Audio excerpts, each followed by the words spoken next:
नमस्कार दोस्तों, the learner point में आप सभी का स्वागत है। इस वीडियो में दोस्तों अपन करेंगे माध्यमिक शिक्षा बोर्ड कक्षा 11 भूगोल के 40 प्रश्नों का मॉडल पेपर। तो इनमें से आप कितने सही कर पाते हो दोस्तों, मुझे कमेंट बॉक्स में ज़रूर बताना।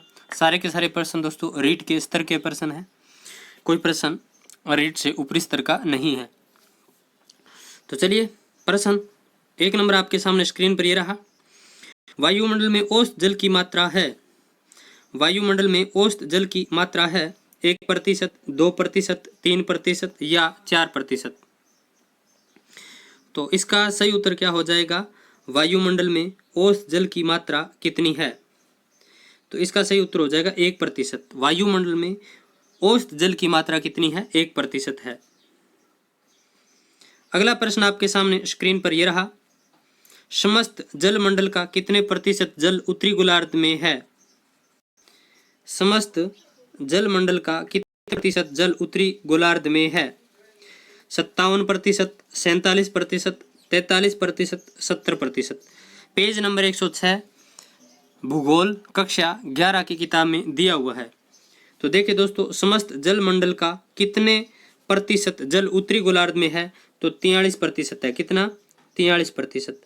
और दोस्तों दक्षिणी गोलार्ध में ज्यादा है, 57%। कितना? 57%। 57 और 43 कितने हो गए? 100% हो गए। तो 43% तो उत्तरी गोलार्ध में, 57% दक्षिण गोलार्ध में है।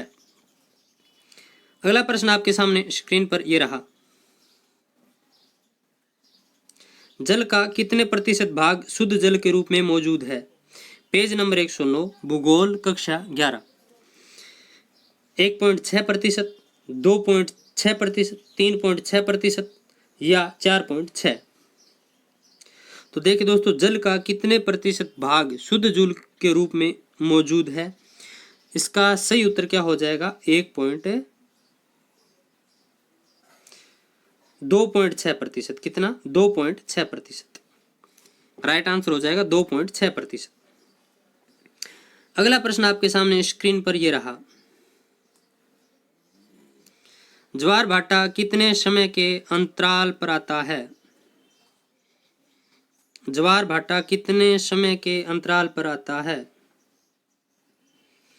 12 घंटे 26 मिनट, 12 घंटे 56 मिनट, 12 घंटे 36 मिनट, 12 घंटे 46 मिनट। तो ज्वार भाटा कितने समय के अंतराल पर आता है? सही उत्तर क्या हो जाएगा? 12 घंटे 26 मिनट। 12 घंटे 26 मिनट के अंतराल पर दोस्तों ज्वार भाटा आता है। पेज नंबर 116 कक्षा 11 भूगोल। अगला प्रश्न आपके सामने स्क्रीन पर यह रहा। पृथ्वी के लगभग कितने प्रतिशत भाग पर जल मौजूद है? पृथ्वी के कितने प्रतिशत भाग पर जल मौजूद है? 29%, 67%, 71% या 81%। तो देखिए दोस्तों, पृथ्वी के लगभग कितने प्रतिशत भाग पर जल मौजूद है? तो 71% भाग पर जल मौजूद है। अगला प्रश्न आपके सामने स्क्रीन पर यह रहा। भारत में समुद्र के किस स्थान पर खनिज तेल निकाला जाता है? भारत में समुद्र के किस स्थान पर खनिज तेल निकाला जाता है? पेज 127। कच्छ की खाड़ी, खंबात की खाड़ी, बॉम्बे हाई या केरल तट। तो सही उत्तर हो जाएगा बॉम्बे हाई। अगला प्रश्न आपके सामने स्क्रीन पर यह रहा। किस महासागर को प्राय समुद्र कहा जाता है?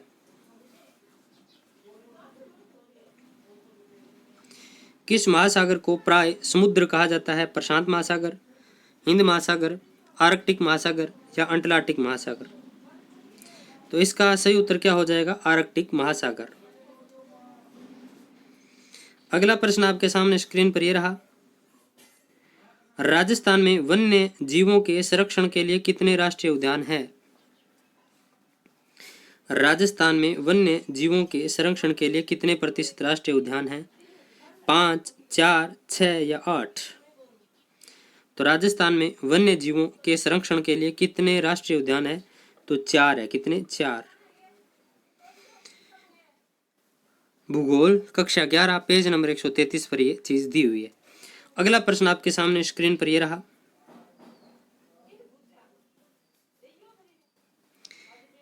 इससे पहले देखिए दोस्तों, थोड़ा नोट पढ़ लेते हैं अपन। राजस्थान में वन्य जीवों के संरक्षण के लिए 4 राष्ट्रीय उद्यान है, 26 अभयारण्य है, 35 आखेट निषेध क्षेत्र है, 5 चिड़ियाघरों की स्थापना की जा चुकी है। पेज नंबर 133, भूगोल कक्षा 11। अगला प्रश्न आपके सामने स्क्रीन पर यह रहा। निम्न में से किस में अधिकतम जैव विविधता मिलती है? जय नहीं है दोस्तों, ये जैव विविधता। निम्न में से किस में अधिकतम जैव विविधता मिलती है? नम प्रदेश, प्रवाल भित्तियां, मैंग्रोव वन या उष्णकटिबंधीय पारितंत्र। तो निम्न में से किस में अधिकतम जैव विविधता मिलती है? तो प्रवाल भित्तियों में। अगला प्रश्न आपके सामने स्क्रीन पर यह रहा। भारत में राष्ट्रीय उद्यानों की संख्या कितनी है? भारत में राष्ट्रीय उद्यानों की संख्या कितनी है? 12, 20, 103 या 96। तो भारत में राष्ट्रीय उद्यानों की संख्या कितनी है? 103 है। कितनी? 103। अगला प्रश्न आपके सामने स्क्रीन पर यह रहा। विक्रमशिला उद्यान में कौन सा जीव संरक्षित किया गया है? विक्रमशिला उद्यान में कौन सा जीव संरक्षित किया गया है? डॉल्फिन, शार्क, एलिगेटर या गेंडा। तो विक्रमशिला उद्यान में कौन सा जीव संरक्षित किया गया है? तो डॉल्फिन। अगला प्रश्न आपके सामने स्क्रीन पर यह रहा। कन्याकुमारी से भूमध्य रेखा कितनी दक्षिण में है? कन्याकुमारी से भूमध्य रेखा कितनी दक्षिण में है? 893 किलोमीटर, 876 किलोमीटर, 864 किलोमीटर, 894 किलोमीटर। तो इसका सही उत्तर क्या हो जाएगा? 876 किलोमीटर। 876 किलोमीटर है ये भूमध्य रेखा के दक्षिण के अंदर है। भूमध्य रेखा कन्याकुमारी से 876 किलोमीटर दक्षिण में है। अगला प्रश्न आपके सामने स्क्रीन पर यह रहा। पश्चिम में गोवा से कुमारी अंतरीप तक की कटी फटी प्राकृतिक भूआकृति को क्या नाम दिया गया? तो देखिए, पश्चिम में गोवा से कुमारी अंतरीप तक की कटी फटी प्राकृतिक भूआकृति को क्या नाम दिया गया? कोंकण तट, मालाबार तट, सौराष्ट्र तट या इनमें से कोई नहीं। तो इसका राइट आंसर क्या हो जाएगा? पश्चिम में गोवा से कुमारी अंतरीप तक की कटी फटी प्राकृतिक भूआकृति को क्या नाम दिया गया? तो मालाबार तट। क्या? मालाबार तट। अब आप दोस्तों अपनी किताब में जाओगे, इस तरह से भारत का नक्शा देखोगे, इधर वाले जितने भी तट है इन तटों के नाम देखोगे, इधर वाले तटों के नाम देखोगे। अगला प्रश्न आपके सामने स्क्रीन पर यह रहा। भारत में प्रचलित विभिन्न प्रकार की कृषि में प्राथमिक रूप है। भारत में प्रचलित विभिन्न प्रकार की कृषि में प्राथमिक रूप है। स्थानांतरित कृषि का, बागाती कृषि का, व्यापारिक कृषि का या मिश्रित कृषि का। सही उत्तर क्या हो जाएगा? स्थानांतरित कृषि। अगला प्रश्न आपके सामने स्क्रीन पर यह रहा। भारत में शीतकालीन मानसून जिस दिशा में चलते हैं वह है स्थल से जल की ओर, जल से स्थल की ओर, पश्चिम से पूर्व की ओर या दक्षिण से उत्तर की ओर। तो भारत में शीतकालीन मानसून जिस दिशा में चलते हैं वह है तो पश्चिम से पूर्व की ओर। अगला प्रश्न आपके सामने स्क्रीन पर यह रहा। सतलज व काली नदियों के बीच जो भूआकृतिक भाग विस्तृत है वह है। सतलज व काली नदियों के बीच जो भूआकृतिक प्रदेश विस्तृत है वह है हिमाचल हिमालय, उप हिमालय, कुमायूं हिमालय या नेपाल हिमालय। तो इसका राइट आंसर क्या हो जाएगा? सतलज व काली नदियों के बीच जो भूआकृतिक भाग विस्तृत है वह है। तो वो कौन सा है दोस्तों? इसका सही उत्तर हो जाएगा कुमायूं हिमालय। क्या हो जाएगा? कुमायूं हिमालय। अगला प्रश्न आपके सामने स्क्रीन पर यह रहा। व्हीलर द्वीप है दूरस्थ द्वीप, काम मिट्टी द्वीप, पर्वतीय द्वीप, प्रवाल द्वीप। तो इसका राइट आंसर क्या हो जाएगा? कांप मिट्टी द्वीप। अगला प्रश्न आपके सामने स्क्रीन पर यह रहा। जहाँ मिट्टी का प्रतिवर्ष प्राकृतिक नवीनीकरण होता रहता है वह है। जहाँ मिट्टी का प्रतिवर्ष प्राकृतिक नवीनीकरण होता रहता है वह है भाबर प्रदेश, तराई प्रदेश, बागड़ प्रदेश या खादर प्रदेश। तो इसका सही उत्तर क्या हो जाएगा? खादर प्रदेश। नवीन जलोढ़ क्षेत्रों को खादर, पुराने जलोढ़ क्षेत्रों को बागर कहा जाता है। अगला प्रश्न आपके सामने स्क्रीन पर यह रहा, निम्न में से तल्ली का संबंध किससे है? निम्न में से तल्ली का संबंध किससे है? समुद्र से, पर्वत से, मिट्टी से या मरुस्थल से? तो देखिए दोस्तों, आपने मरुस्थलीय टीले देखे होंगे। ये जैसे टीले हैं, दो टीलों के बीच की दोस्तों जो ऐसे नीचे बैठी हुई जो भूमि होती है, निम्न भूमि होती है, इसको दोस्तों तल्ली बोलते हैं। क्या बोलते हैं? तल्ली। और जब दोस्तों बारिश से इसके अंदर यदि पानी भर जाए तो उसको टाड या रन बोलते हैं। क्या बोलते हैं? टाड या रन बोलते हैं। तो अगला प्रश्न देखिए आपके सामने स्क्रीन पर ये रहा, नीलगिरी पर्वत श्रेणी की सबसे ऊंची चोटी की ऊंचाई कितनी है? नीलगिरी पर्वत श्रेणी की सबसे ऊंची चोटी की ऊंचाई कितनी है? 2637, 2697, 2689 मीटर या 2645 मीटर? तो इसका सही उत्तर क्या हो जाएगा? नीलगिरी पर्वत श्रेणी की सबसे पहले तो आपको पता होना चाहिए सबसे ऊंची चोटी कौन सी है? दोदा बेटा। दोदा बेटा की ऊंचाई है 2637 मीटर। कितनी? 2637 मीटर। ये 11वीं क्लास भूगोल के अकॉर्डिंग। अगला प्रश्न आपके सामने स्क्रीन पर ये रहा, हिमालय अपवाह तंत्र को कितने भागों में बांटा जा सकता है? हिमालय अपवाह तंत्र को कितने भागों में बांटा जा सकता है? 2, 3, 4 या 5? तो इसका सही उत्तर क्या हो जाएगा? हिमालय अपवाह तंत्र को दोस्तों 3 भागों में बांटा जा सकता है। कितने भागों में? 3 भागों में। अगला प्रश्न आपके सामने स्क्रीन पर यह रहा, निम्न में से कौन सी एक नदी ब्रह्मपुत्र की सहायक नहीं है? निम्न में से कौन सी एक नदी ब्रह्मपुत्र की सहायक नहीं है? मोरेली, मानस, दिवांग या वेगाई? तो निम्न में से कौन सी एक नदी ब्रह्मपुत्र की सहायक नहीं है? तो वेगाई नहीं है दोस्तों। कौन सी नहीं है? वेगाई नहीं है, ये दक्षिण भारत की है। बाकी मारेली, मानस, दिवांग ये ब्रह्मपुत्र की सहायक नदियां हैं। 11वीं क्लास में दे रखा है नदियों वाले चैप्टर में। अगला प्रश्न आपके सामने स्क्रीन पर यह रहा, किस नदी को शाम्पो नदी कहते हैं? किस नदी को शाम्पो नदी भी कहते हैं? गंगा नदी, सिंधु नदी, ब्रह्मपुत्र नदी या कावेरी नदी?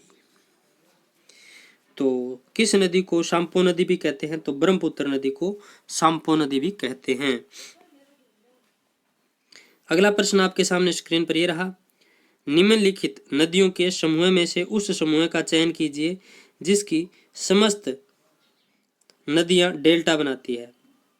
निम्नलिखित नदियों के समूह में से उस समूह का चयन कीजिए जिसमें सभी नदियां डेल्टा बनाती है। तो कावेरी, कृष्णा, नर्मदा एवं ताप्ती? तो देखिए दोस्तों, बताइए, गोदावरी, कृष्णा, कावेरी, गंगा?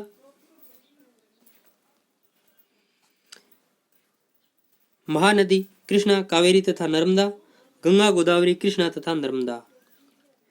तो देखिए दोस्तों, इसका राइट आंसर क्या हो जाएगा?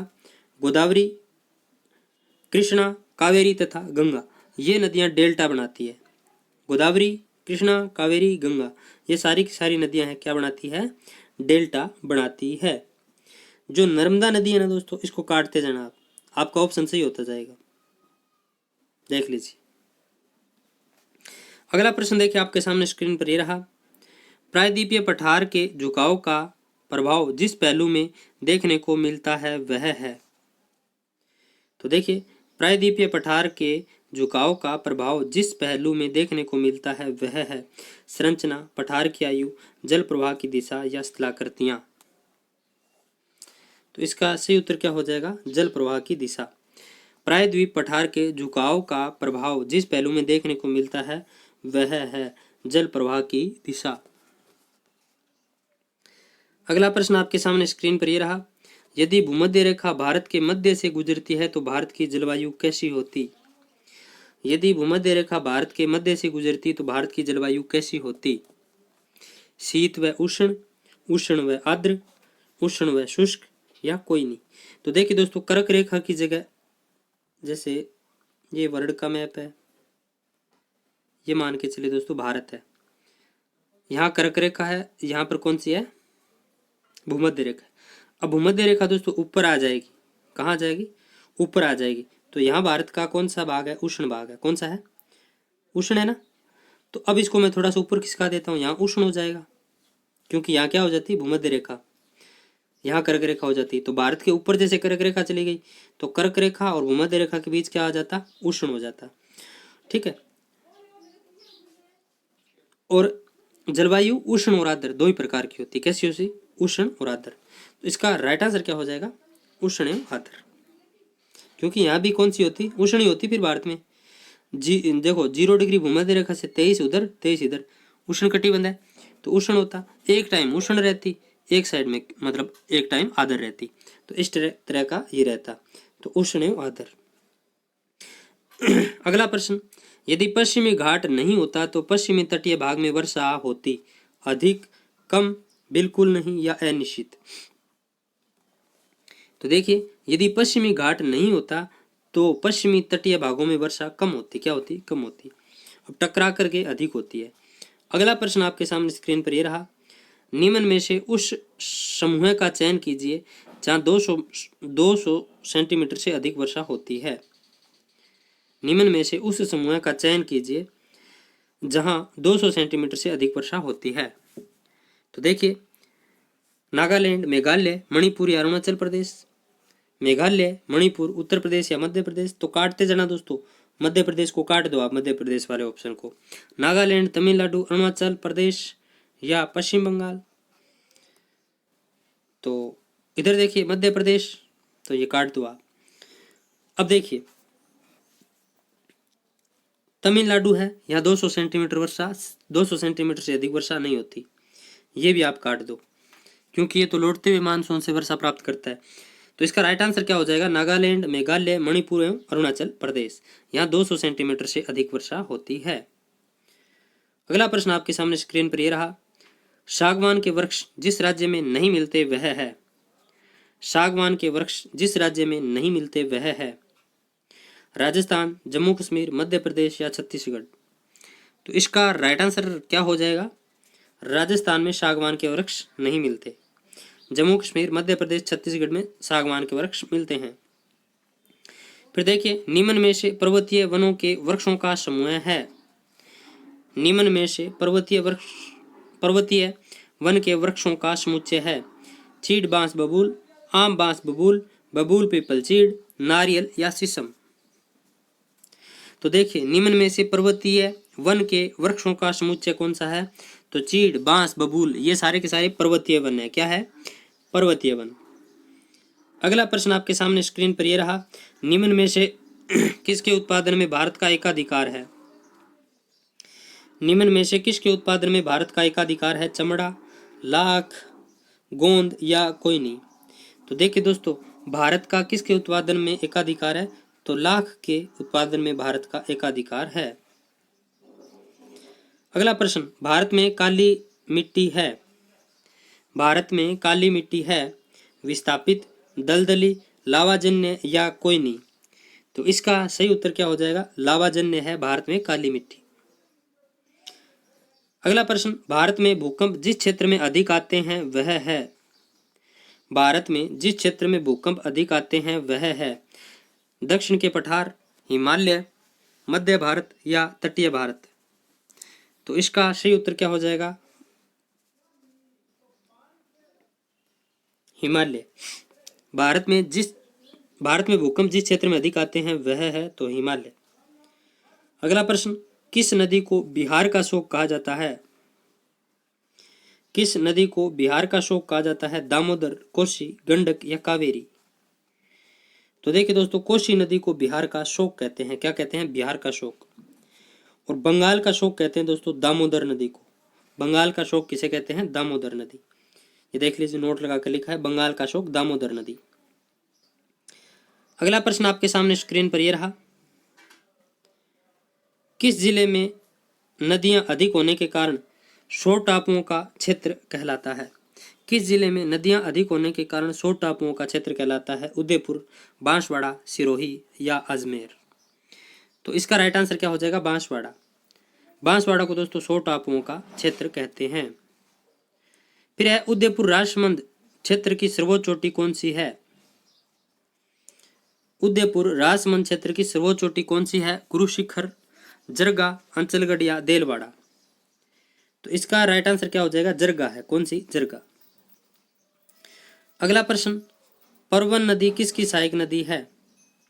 परवन नदी किसकी सहायक नदी है? बनास, काली सिंध, लूणी या माही? तो इसका सही उत्तर हो जाएगा काली सिंध। परवन नदी किसकी सहायक नदी है? तो परवन नदी दोस्तों काली सिंध की सहायक है। किसकी? काली सिंध की। अगला प्रश्न, निम्न में से किस जिले में उपोष्ण पर्वतीय वन पाए जाते हैं? निम्न में से किस जिले में उपोष्ण पर्वतीय वन पाए जाते हैं? सवाई माधोपुर, सिरोही, अलवर या जयपुर? तो राइट आंसर हो जाएगा सिरोही। अगला प्रश्न, धोकड़ा वन का विस्तार निम्न में से किस जिले में नहीं है? धोकड़ा वन का विस्तार निम्न में से किस जिले में नहीं है? गंगानगर, उदयपुर, राजसमंद या जयपुर? तो धोकड़ा वन का विस्तार निम्न में से किस जिले में नहीं है? तो गंगानगर में नहीं है। अगला और आज का अंतिम प्रश्न, राजस्थान की औसत वार्षिक वर्षा कितनी है? राजस्थान की औसत वार्षिक वर्षा कितनी है? 52.57%, 65.62% या सेमी है दोस्तों। ये प्रतिशत आप काट देना, ये सेमी कर देना, ठीक है। तो 52.57 सेमी, 65.62 सेमी, 25.25 सेमी, 100.85 सेमी। तो राजस्थान की औसत वार्षिक वर्षा कितनी है? 52.57 सेमी है। तो ये था दोस्तों आज का आपका पेपर। आपको कैसा लगा मुझे कमेंट बॉक्स में दोस्तों आप ज़रूर बताना। इसके अलावा दोस्तों अपना जो चैनल है द लर्नर पॉइंट नाम से, इसको दोस्तों आपने अभी तक सब्सक्राइब नहीं किया है तो आप सब्सक्राइब जरूर कर लें, बेल आइकन भी दबा लें। बहुत सारे दोस्तों बड़े पेपर ले लिए गए हैं माध्यमिक शिक्षा बोर्ड के, आप जरूर दें। इसके अलावा दोस्तों डेली पार्ट वाइज पेपर भी अपने होते रहते हैं, वो भी आप जरूर ज्वाइन करें। और कोई प्रश्न में दोस्तों गलती हो जाती है तो मैं पहले ही बता रहा हूँ आपको, जो वीडियो है इसके नीचे पिनअप होता है एक, मतलब मैं मैसेज करके पिन कर देता हूँ, तो वो आप चेक कर लिया करें। जैसे आज एक प्रश्न था दोस्तों, फर्स्ट रैंक किताब से उठाया मैंने, राजस्थान अध्ययन वाली से। तो उस किताब में दोस्तों उसका उत्तर गलत दे रखा था, विजयदान देथा बीजी के नाम से जाना जाता है, उसमें ऑप्शन गलत दे रखा था। टेलीग्राम पर मैं शेयर भी कर दूंगा आपको। तो वो फिर मैंने गलत बता दिया, पर मैंने पिन में दोस्तों उसका उत्तर है वो सही बता दिया। तो आप मैसेज, अगर आपको ऐसे लगे कि गलत है तो कोई दिक्कत नहीं, आप मैसेज कर दो कमेंट बॉक्स में, दोबारा उसको चेक करके उसका उत्तर है वो पिन कर दिया जाएगा। तो मिलते हैं दोस्तों फिर एक नए मॉडल पेपर के साथ।